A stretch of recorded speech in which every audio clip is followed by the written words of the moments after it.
The worst kept secret in college football, Sam Hartman has headed to Notre Dame, but will it make a difference after being in school for so long? Does he have what it takes to lead a program such as Notre Dame to higher heights? We'll talk about that on today's show, as well as some women's basketball, because clearly some of the ranked teams around the conference didn't get the memo that you always got to play big, even in small time moments. You are Locked On ACC, your daily podcast on the Atlantic Coast Conference. Part of the Locked On Podcast Network, your team every day.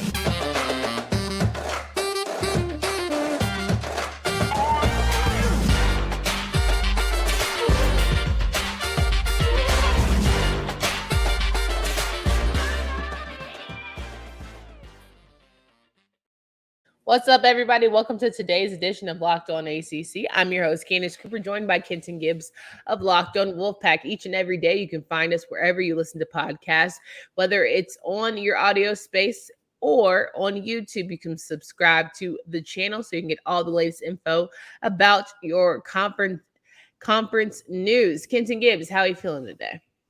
I feel great as always. You know what I mean? I saw a very disappointing outing by the women's basketball team for the Wolfpack, and we'll get into that. But you know, it's I'm as great as could be, all things withstanding. 100% out. As breaking news came out on Thursday, that was very much not a secret. We had mentioned it before. We were talking about the new shuffle for ACC quarterbacks. We have Sam Hartman deciding to take his talents from Winston-Salem, North Carolina, out to South Bend. He will be joining Marcus Freeman, head coach, as a part of the Notre Dame Fighting Irish. And I think it's a new chapter, a good chapter for him to be on an independent stage, INDEP, okay, all the webby things, all the little boosty things. He's now able to say, hey, I am a really great quarterback, and I'm going to be a part of a conversation that, you know, if all goes well, could be of national championship implications. Well, it's good to see him still stay in the ACC conference. You know, that's really. But he's not. No. Nope. We're not doing Notre that. Dame isn't in the ACC. No, but seriously, there were reports of like it was basically between him and Leary for Notre Dame, and he was the choice. And I don't understand why people would be surprised as to why he would be the choice in that type of situation. Not saying that that's 100% true that is the case. But at the end of the day, the two are very comparable, but one is just much more durable. So I don't really know why you would be surprised that that's the guy that they want to pick. But with that being said, like you said, this Notre Dame team we saw a year had all the pieces. It just was a tough time adjusting to a first-time head coach a little bit, number one. And number two, their quarterback play was at times, cue the scissor. They can't see. They're blind, because they just was out there looking rough. So maybe Sam Hartman can spell some of those problems for them, and maybe him being there spells a national championship or at least a playoff appearance for the Fighting Irish. I don't think anybody knows that song that you just referenced, but that's okay. That's unfortunate. Either way, they get the point. They get the point. They're out there. Hey, somebody's down there somewhere just hocking it. And what didn't work out well for them. Words are beating me up today, but it didn't work out well for them. Now, there was conversation about whether or not Sam would return for his 6th year at Wake Forest, and he said simply absolutely not. There was no chance. Glad that he's getting an opportunity to go somewhere, be on a quote-unquote bigger stage. He will, though, see Wake Forest again on October 28th next season, and he will be playing at Notre Dame. Interesting matchup already. I think that you got to get your popcorn, because for Wake Forest, a lot of the conversation is going to be about, okay, well, Sam, that guy, he made y'all better, and you're going to go backwards, and you're going to start regressing, or is Clausen really that coach, and he can coach up anybody, and they're still going to be a really decent team? Death, taxes, and Sam Hartman playing college football. Those are three things that we can guarantee out of life. That's three things that all of us must come to know. And, I wouldn't be surprised if Sam Hartman finds a surprise 7th year of eligibility somewhere out here. But with that being said, I think that this was a combination of the two, honestly. I think that the running backs in that system of the long mesh, I believe, are held up a little bit. I think that they're kind of hamstringed by this system because you've seen Kenneth Walker III and others, go on and have success at next stops. But as far as quarterbacks, I mean, it's an amazing quarterback friendly offense. You're going up tempo, so you're going to wear defenses down. They're going to recruit receivers where, I mean, they're outside receivers. When's the last time they had an outside receiver that was under 6'2" that was making a lot of plays there? So you've got that going as well. I think that this is a situation where, like, I don't think that Sam Hartman will pop out next year and become like this Heisman candidate that's throwing for 50 touchdowns and 5 interceptions or anything like that. Now, could he be a Heisman candidate? Yes, because if you're the best player on a really good team, especially offensively, that's pretty much what the Heisman has become. But do I expect him to take some massive leap now that he's in this new system with, new talent around him? I don't expect it. I mean, we're acting like he was up with or playing against scrubs as his wide receiving core. He certainly had Donovan Greed, he had A.T. Perry, he had all the pieces around him. Corey Roberson before. Yeah, he had Jacory Roberson, he had Christian Bill what was my guy's name? Christian Beal Turner? Is Christian Turner's one of the running backs. He also had Kenneth Walker the third. The man has played 45 games. He's been here for a minute. Like, my Lord. He's had everything. And the slot receiver Morin as well. The talent really, I mean, you can't ask for too much more than what Wake gave him offensively. Yeah, and I just think that ultimately, from a Notre Dame standpoint and how people view Notre Dame, it's a good decision to go somewhere where you don't have to fight those ACC demons of trying to get that respect necessarily. Like, I think that's pretty built in for Notre Dame, and maybe we'll just put up or shut up. Like, is he that guy? But I also say, I mean, 6 years in college, and we see what the quarterback class is looking like right now. Maybe he's giving himself an opportunity to, put his name on a bigger stage come next year. I mean, of course. At the end of the day, my only objection is I believe that, like, for me, there's a window for players where it's like you've got more money to make. There's more money out there for you to make. And for Sam Hartman, I don't know how much more money there is for him to make in terms of his limitations are his limitations. They are what they are. And, what would you say his limitations are besides he is not very mobile? I mean, his size is obviously going to be a concern at the next level. Taking hits from NFL defensive linemen, you don't see a ton of smaller quarterbacks make it through without, a ton of injury and things along those lines. And, I mean, the other concern is he a system quarterback to some degree? So I know that you're going to get the chance to answer that at Notre Dame, but the other side of that coin is, are you playing with guys who are, and I know that strip away the names in terms of Wake Forest, Notre Dame, and just look at the individuals. Look at the guys who are being tasked with catching the balls from Sam Hartman here. Are you going to a place that is as talented as one of the most talented receiving cores that we've seen in quite some time at Wake Forest, that a very underrated receiving core that we saw for years? So, it could, I'm not going to be the guy to say, oh, there's no way Sam gets better, because it could go well for him. He could have that jump. And if he has a ridiculous jump, then yeah, there's money to make here, but he's betting on himself. Let's see how this thing works out. I mean, rushing to be a backup quarterback, there's no real rush. Let's be honest. But at the end of the day, hey, Chase Daniels is making out like a bandit. So I'm not saying the backup quarterback life isn't great, but I ain't saying it is bad either. So there's absolutely that. As we get into the weekend, though, we want to make sure you guys are ready and loaded with some delicious treats as you prepare to head to your favorite basketball team's game. Looking for that treat. You don't want all the fat and calories, and you have to try Built Bar. We all know we just got through the holidays. We're trying to get right for the new year. That's why you've got to try Built. With Built, healthy is actually tasty. What makes Built so good? Well, for starters, they are 100% covered in real chocolate, and they come in unbelievable flavors like churro, peanut butter brownie, and coconut almond. I'm not sure how Built does it, but these bars taste like candy bar while maintaining amazing macros, and you don't need to wait around to get a box. For years, we've been talking about ordering Built bars at Built.com. Now you can get them at your local Walmart or Sam's Club. That's right. Head to the nearest Walmart today, walk to the pharmacy section, and grab yourself a box of Built bars. You you can pick up a 4-bar box of cookies and creams, double chocolate, or coconut puffs. If you're close to Sam's Clubs, run in and grab the 13-bar box with our hit flavors, brownie batter and churro. You can certainly thank me later.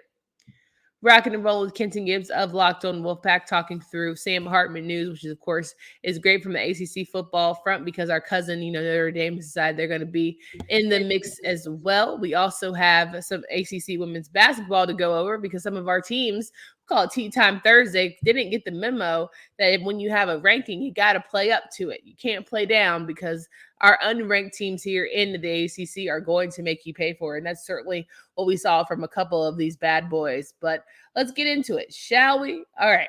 My top team that lost, NC State playing Boston College, the 79-71 victory for the Eagles, an Eagles team that, quiet as kept, had a pretty good run last season. They would pop in and make you a little nervous, but this year they're certainly bringing down the hammer. And to me, having a former NC State transfer come in and pretty much be like, I want my lick back, it was something that she certainly had all eyes and focus on going into tonight's game between the Wolfpack.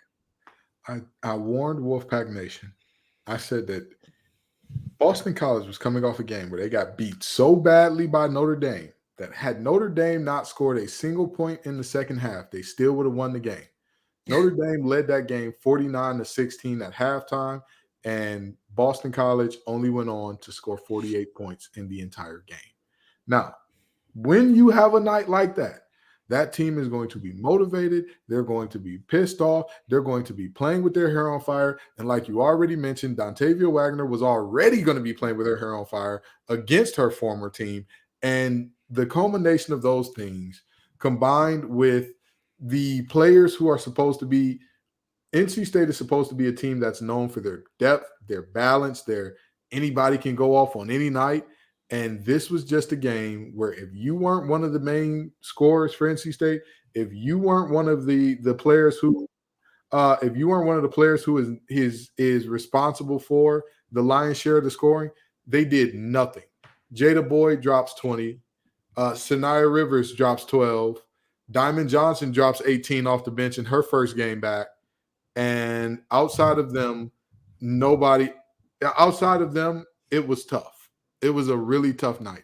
Jakia Brown-Turner, 0 points, 2 rebounds, 1 assist, 2 turnovers, 4 personal fouls. Like, at the end of the day, this team has to figure out a way to move the ball and a way to create dribble penetration to get assists, because I believe that this is their 3rd or 4th game in a row where they have more turnovers than assists. That's not going to get it done in this conference. And Boston College showed us why. Boston College, again, led by Dontavia Wagner, showed us why, and they also showed a depth and balance that NC State didn't, with 4 players in double digits. So, they only played 7, and yet they still had more players in double digits than NC State. That's what balance looks like.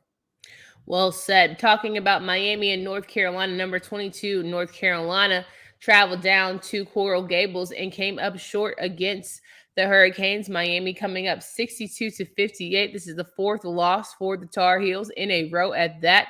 It's been, I would argue, some coaching, inefficiencies, but, it seems like girls are in their head. Maybe they thought they were hotter than they were, and they're getting humbled. It's eerily familiar to the boys, the men's team, and how they lost their 4 in a row, and they just couldn't really figure out their way to go, or had lost 4 games that they didn't plan on losing. And you kind of just figure, where do you go from here? Is Deja Kelly and everybody else? Not really. Sometimes it's Kennedy Todd Williams, right? Sometimes it's Alyssa Usby, but I think that ultimately those girls have to figure out how to win and finish out games. And it can't just be, if the team is significantly worse, they got to figure out how to, close those gaps, dominate, have dominant performances, because they're going to find themselves at the top 25 here next week.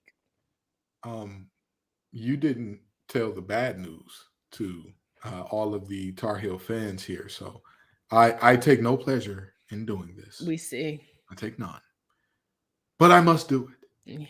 Their next 4 games are Notre Dame, Virginia on the road, NC State, and Duke. It's a very real possibility that this team starts off ACC play 1-6, even 0-7. Well, yeah, Olivia Miles is probably one of the coldest guards in the game, so that's a dub. And I mean, while I would love to see a Deja versus Olivia matchup, I can't knock my girl with the glasses. My girl Olivia holding it down. I am if I were a Tar Heel fan, I would be very concerned right now because Virginia is also a new team that figured out how to win. They let go of Tina Thompson, and they're starting to pick up some big ones. Duke ranked 12th. They beat Wake Forest. 19. Excuse me. They beat Wake Forest tonight. Well, you this said the other team was NC State. is I the mean, state. but the only way I say that is because they've beaten NC State or ranked NC State before. I mean, hey, good for you. That's in the past, baby. In the words of Andre 3000, you only funky as your last cut. And they last 4 cuts have all been trash, went double plastic. But it's not when it comes to NC State, though. I hear you. But what I'm saying is last year's team, in the words of Fat Joe, yesterday's price is not today's price. How many times are you going to quote different teams when we talk different people when it comes to this conversation around these rivals? Because I feel like until NC State can beat North Carolina comfortably, you can't. Basically, it's always going to be a head-to-head. You don't know how it's going to go matchup to me. And that sounds good in theory. But again, that's how it's been in practice. What are you talking about? What I'm saying is this is a situation where UNC could be coming in off 6 straight losses. Which even more so is you want to punch somebody in the mouth. What better way to do it than to do it against your rival? And again, that sounds great. It's like when people say, oh, well, for the Georgia Tech game, throw the record books out. These two teams don't like each other. Why would you even make that a comparison as if North Carolina has been a scrub against NC State for years? That's not a good one to me. That's not a good analogy to me. Find a different one. Either way it go, okay, sure. We can go Michigan, Ohio State. Historically, over the last over a decade and a half, Ohio State has run through that. That has not been a thought about, oh man, Michigan is actually playing and this is going to be a good game. But even NC State women have not run through North Carolina, so I'm just confused. My point in saying this is Michigan won the last 2, despite the fact that historically over the last 15 years, Ohio State has dominated. What I'm saying here is, yes, North Carolina does normally play NC State surprisingly well under Coach Banghart. Absolutely. I'll give you that. But I don't know why it's a surprise because they don't got scrubs on their team. They have always played above their heads against NC State since Banghart has been there. When they were not a very good team her first year, or not a great team, yeah, they weren't a very good team. Her first year, they still took a win off a state team that ended up being a 1 seed. That's not something you expect. So with that in mind, what I'm saying is this team coming off of 6 losses is an extremely different situation. There is a very wide chasm between what you have seen in those past games and a team that could be deflated, demoralized, already gave up on the season, and don't like each other. Because let's be honest, we all know that when you're losing, everything tastes a little worse. The music don't sound as good. The ice ain't as cold. Everything just goes wrong. The jokes ain't as funny. Nothing is as good when you're losing. And going through a 6-game losing streak and then going to play your rivals who, I mean, well, you already given them 2 more. You already given them 2 more L's that they ain't earned yet. But that is what I'm saying is that's a possibility. Even if we say they get an upset of Notre Dame and beat Virginia Tech as well, right? Okay, great. That could be a reversal, and that could be a situation where you're looking at a situation similar to what they played in before, where this is not a demoralized North Carolina team. But I'm saying it's very possible that, again, this is a team that they could split those 2 games and go be on a 5-game losing streak or a 1-5 in your last 6 type of situation coming into that game against NC State. And mind you, we're stuck on NC State here as if Duke has not been the best team in the triangle to this point in the season, and they have them next. So, yeah, it could be some bad news for the folks in Baby Blue. It could be some real bad news. I mean, I feel like you're just relishing it, but it hasn't happened yet. And again, like I said, you act as if, it's a guaranteed L for all of these next 4 games. Me relishing in this? Yeah, it's weird. Blasphemy. Because you know full well they can beat them. So I don't know why you even talking like that. These are the forgeries of jealousy. And let me say this. In this ACC, I believe we just saw it last night, did we not? Or tonight, rather. Anybody can beat anybody. All of these teams, Sure. the teams that we look at as middle of the road, bottom feeders, whatever the case may be, all of them have a shot. None of these teams are slouches that you can, oh, we got who on the schedule? Yeah, go ahead and pencil a win. Okay, you try that if you want to. You try that if you want to, and you're going to find yourself in a real, real bad way. You're going to find yourself taking a real, real hot L playing around in a division where every single night you have to show up, period. Every single night. People talk about how bad Wake Forest is struggling. And yet, if it was not for a big fourth quarter from Duke, they were right there in that game. That game was, I believe they actually went in to the fourth quarter tied. So, or no, they were down 3 going into the fourth quarter. I'm sorry. But either way, that was a close game. Duke pulled away late. If we're looking at what we got in terms of all the rest of the teams around the conference, again, this is not a conference where you can say, oh, this is a bad team and this team ain't about nothing. This thing. Okay, you got to show up every night. True. Today's episode is brought to you by BetOnline. BetOnline.net has you covered this season with more props, odds, and lines than ever before because simply BetOnline is where the game starts. As mentioned, we're talking through the women's basketball games from Thursday night. And listen, Syracuse beat Pitt 89-71. You saw Florida State, who's a very good team, beat Clemson 93-62. You saw Louisville beat Georgia Tech 63-55, but it was the Virginia Tech matchup 74-66 that really got me excited because I think it says all in all, it's nice to see Virginia and Virginia Tech be a competitive game because Virginia has had a tough go. They had a terrible coach. They just weren't feeling it. But even to be competitive against a number 9 team in the country lets you know that you're moving in the right direction. Oh, 100%. And again, this was a situation where tied at halftime, these are two teams that very close. That rivalry is always going to be there. And Virginia Tech has been picked as one of the best teams in the nation. They played like it. And so for Virginia to hang in there with them and go on toe-to-toe and blow for blow with them for basically the entirety of the game and just never really being able to close that cushion in that gap to where, it seems as if they'd walk away with this win.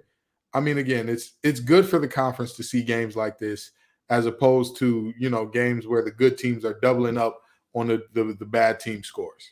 Yeah, I mean, I think at the end of the day, there's no gimmies in ACC basketball, whether it's men or women's. It's pretty evident that you're going to have to come out and play your best ball. I think it speaks to where the conference is as, a really prominent conference in NCAA basketball. Duke, of course, sits at number 1, followed very closely and tied with FSU in terms of top 2 in the ACC. Notre Dame is right behind them with 3-0.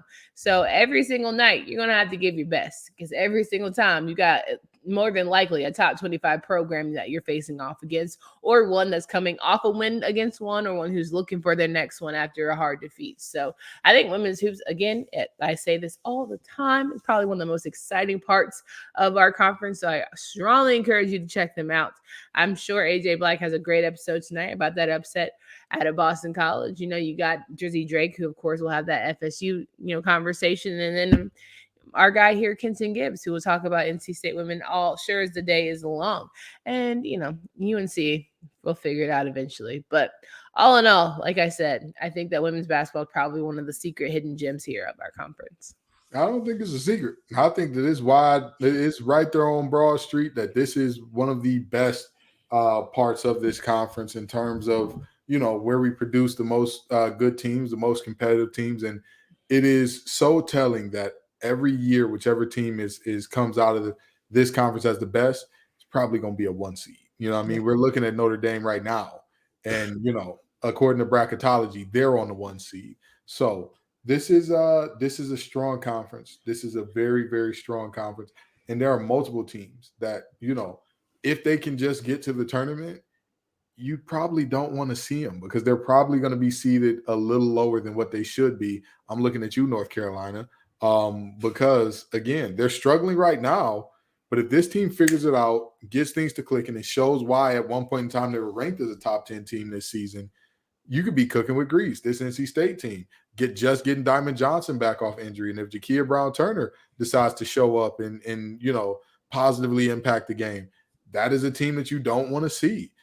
You're looking at this Virginia Tech team. you think that Kitley is all they got until all of a sudden they start raining down threes on your head while giving Kitley spacing because of the way that they shoot the ball and the high level that they defend at. So, you're looking at and this Virginia team who is probably not going to get the national respect because they've been the laughing stock of the conference for so long. Is another team. They play as a team. They play hard. They play connected basketball. These are a bunch of teams that you do not want to see come tournament time.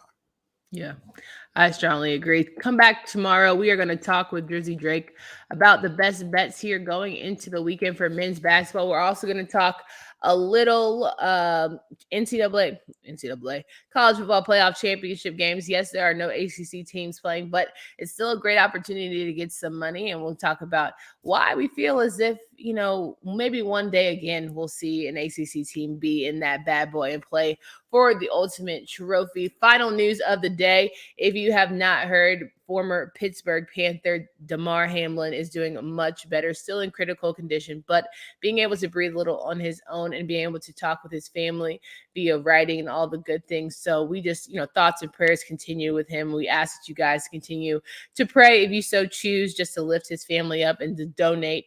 I mean, over $7 million for his toy drive is just insane, right? Like in 1 to 2 days, he's been able to pretty much set himself up and these kids up for great opportunities for years to come. So we're going to keep him in our thoughts and prayers and just hope that, the miracles are still performing and all the good things that we can get out of that.